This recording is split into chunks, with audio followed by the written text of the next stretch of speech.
কিশোরগঞ্জ এক সদর ও হোসেনপুর আসনে বিএনপির মনোনয়ন বঞ্চিত ৩ নেতা এক মঞ্চে উপস্থিত হয়ে বিক্ষোভ করেছেন।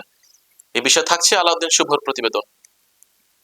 রোববার সন্ধ্যায় প্রথমে পৃথক পৃথক স্থানে বিক্ষোভ সমাবেশ অনুষ্ঠিত হয়। পরে ৩ নেতা একত্রিত হয়ে বিক্ষোভ মিছিলে নেতৃত্ব দেন। কিশোরগঞ্জ এক আসনটিতে বিএনপি প্রার্থী মাজহারুল ইসলামের মনোনয়ন বাতিলের দাবিতে বিক্ষোভ সমাবেশ ও মিছিলের আয়োজন করা হয়।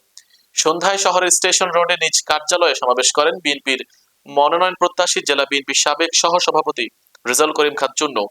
একই সময় শহীদ সৈয়দ নজরুল ইসলাম চত্বরে সমাবেশ করেন মনোনয়ন প্রত্যাশী সাবেক যুগ্ম সাধারণ সম্পাদক ভিপি খালেদ সাইফুল্লাহ সোহেল। সমাবেশে বিএনপির মনোনীত প্রার্থী মাজহারুল ইসলামকে অযোগ্য ও দুর্নীতিবাজ আখ্যায়িত করে তার মনোনয়নের পেছনে জেলা বিএনপি সভাপতি শরীফুল আলমকে দায়ী করা হয়।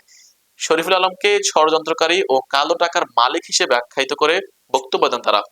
অবিলম্বে মনোনয়ন বাতিল করে যোগ্য ও ত্যাগী নেতাকে মনোনয়ন দেওয়ার দাবি জানানো হয়।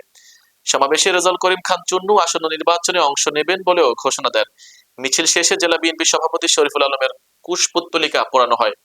এ বিষয়ে জেলা বিএনপি সভাপতি শরীফুল আলম বলেন, মাজহারুল একজন ত্যাগী নেতা। বিগত আন্দোলন সংগ্রামে তিনি মাঠে ছিলেন। মনোনয়ন দেওয়ার মালিক তো আমি নই, মনোনয়ন দিয়েছে দলের মনোনয়ন বোর্ড। এই মুহূর্তে সকলকে শালীনতা বজায় রাখার আহ্বান জানান তিনি।